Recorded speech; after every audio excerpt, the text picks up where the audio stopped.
I was watching Viola Davis being interviewed by Oprah Winfrey on a Netflix special the other night.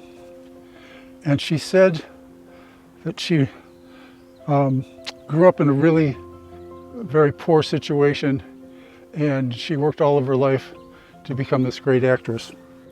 And finally she won Academy Awards and was standing there receiving her Academy Award and realizing that she had accomplished her dream, that she had accomplished the things she always knew she wanted to do. But what she said is that after that happened, she had always imagined that heaven would open up and that her life would be wonderful. And she said she found that wasn't true. In fact, what she said is, I had to go back to that little girl I left behind. The problem I had always faced was still the same problem.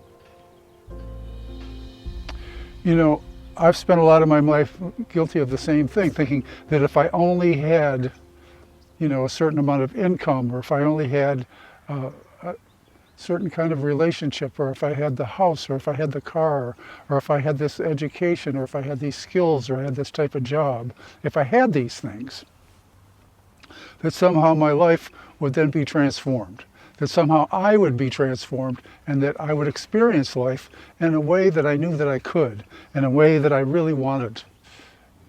I'm not saying that we shouldn't do that we shouldn't desire and work hard for what we want, and that we shouldn't follow our dreams. I'm not saying that. What I am saying is that there's something even more important than externals. And that, my friends, is what's in our hearts.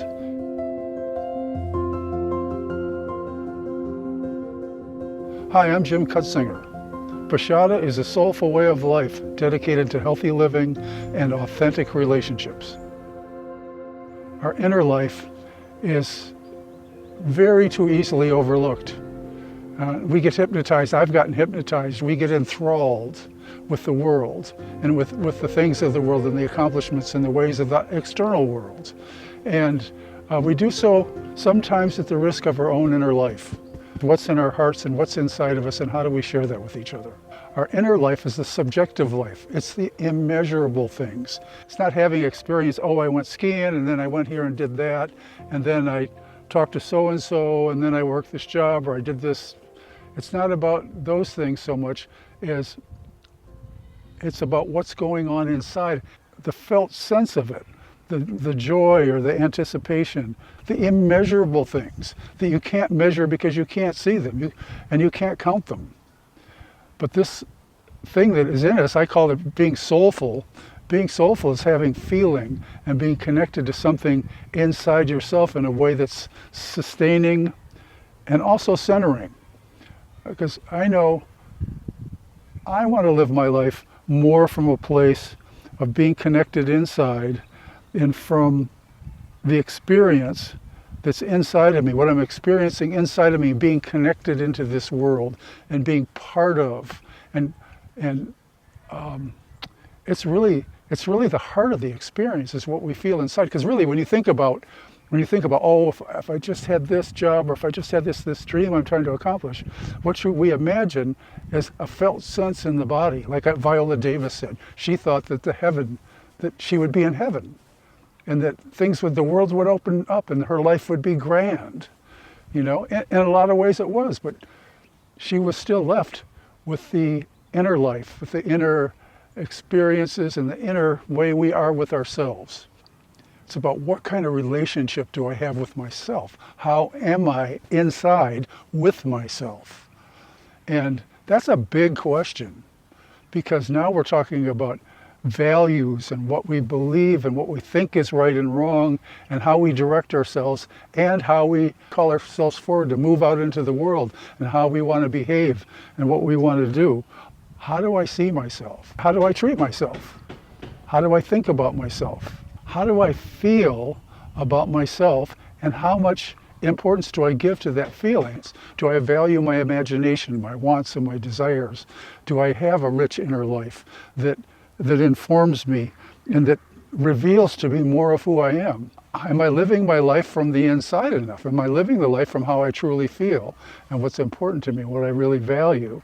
Or am I reflecting back out to the world what I see and going, oh yes, I want that, and I'm trying to see myself out in the world.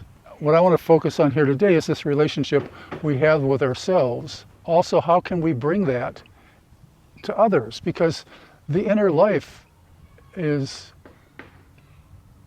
the heart of relationship. If I have a relationship with you, there's an emotional quality in it. There's an emotional quality in that relation, and that determines how we both experience it. And of course, some of you may have a lot of experience in depth with what I'm talking about. We all have it to a greater or lesser degree. For those of you that already understand this and have a lot of experience, this can be a great reminder. For those of you that feel like this is what you need and how do I get more of it, how do I experience more of it, this will be a chance for you to take a few steps. Obviously, the first step is just to breathe into your body. Do that with me now. Just breathe into your body and turn your attention inward. And imagine that you can direct your attention from your thoughts into your body. And so the thinking would be, what's going on, would be a question. Well, how does my body feel? What are the sensations? Just becoming connected to sensations, feelings, and the present moment, and following your breath inside. And imagining that you can tune in, that what you want to be thinking is, I'm trying to receive, or I'm allowing myself to feel, and I'm allowing myself to breathe, and I'm allowing myself to pay attention just to hear. I'm making room just to experience this moment. What does it feel like to be sitting here in this moment? Sitting here or standing here with me, taking a moment to turn your attention in. How does it feel? What's the quality? What's the quality of it? Think of qualitative ideas like, I feel tense, or feelings, I feel upset, I feel happy, I feel relaxed, I feel nervous, I'm very curious. Those are qualities of being. So just breathe into that.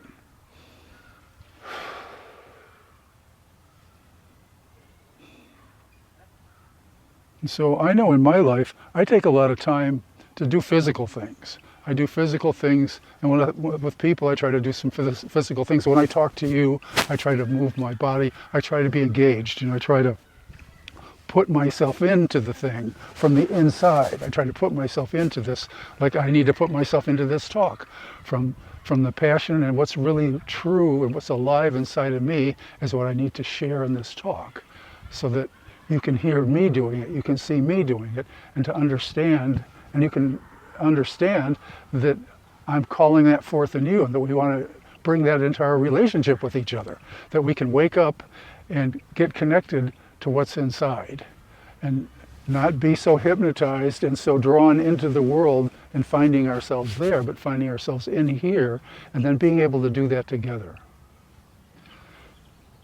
So I'm going to give a few suggestions, a way you can take this out into the world and use it in your relationships with others. Probably one of the gold standard of great communication, of soulful communication and connection with people, one of the gold standards is to make sure and to cultivate this receptivity, where you are able to receive a person, and you're able to receive what's going on from them, that you're able to receive and share bring your inner world to their inner world. Bring this feeling in your body, this feeling of being here and being connected inside, and just breathing and being really present in your body, and bring that to another person with the idea of, I'm curious about what's going on inside of you. I'm bringing my inner life to your inner life. And it doesn't have to be dramatic or strange or weird. It can be very simple. Like if I'm listening to somebody, I just listen, and I listen for the experience. Well, how might that feel? Or I wonder what that would be like if that happened to me. Allow that to move into your sphere a little bit, and also reach out. That's energetic, that's just feeling. So that I come up and talk to you and I bring some feeling into it. And I listen to you and I have more of this kind of attitude. It's more open. And there's a lot of things that we habitually learn to do in relationships, and that's to talk about what happened somewhere else or what's right or wrong or to solve a problem. But sometimes it's really good to allow the inner world to be shared between people. And then something you could do to take that a little farther and to encourage more of that, express a little curiosity about their experience. Oh, I went skiing and did that. Oh, what was that like? What was it like to be there? What's it like in Aspen? And what did you think of it? How'd you feel about it? What'd you think about this? Asking them questions that direct them more to the experience, to the qualities, than rather like, well, how cold was it? And how much did you pay for your condo? And do you know where I could get, do you know anybody up there I could rent a condo from or whatever? Once a person experiences that you're there and sharing the experience with them, you have now crossed over the threshold into relationship. I think that's a good way to begin to awaken your own inner life or develop your inner life, whatever level you're at with that, and to make room for that. And it really, the place where that comes alive and is when you can start to create that with others around you. It's the quality of the experience and what's it like and what does that remind you of and what do you associate that with? Oh, I was taking the dog to the vet and it was like I was on a hero's journey, sharing feelings with people. Compassion. Compassion means with suffering in Latin. That means I'll allow myself to suffer a little bit as you suffer. Right? We share the experience of the thing, not the facts. There's nothing wrong with the facts. There's a place for the facts, and we're trying to solve a problem. But it's important that we take time for our inner lives and that we cultivate the inner life. Just like Viola Davis said, I had to go back to that little girl that I left behind. I had to go back and find her. I had to go back and get her. And that's a metaphor. That's a metaphor for going back to that part of her that was still inside. That part of her that was still inside, that never got her attention, that never got her life, that didn't get the love she needed. The part of her that's still there, that's left unresolved or unmet or unloved. It's inevitable. We go through life and we leave parts of ourselves inside. We leave them behind, and because that's often hidden to us. And so this is a chance to reveal what's hidden in the dark, what's hidden inside of us, and share that process with others. There's a lot to this, but I'm hoping that this will inspire you to take some time to really put more value on your feelings and on your inner world and on the importance of your relationship with yourself and your relationship with others. Well, thanks for being here with me today. And my blessing is that you are inspired to take this in some moments for yourself and in bringing that to some other people that you feel safe or good with, or people that you want to try this with. My blessing is that brings fruit and brings you in touch with a deeper, soulful part of you that knows what's most important to you and what you really want and knows how to really experience life to its fullest.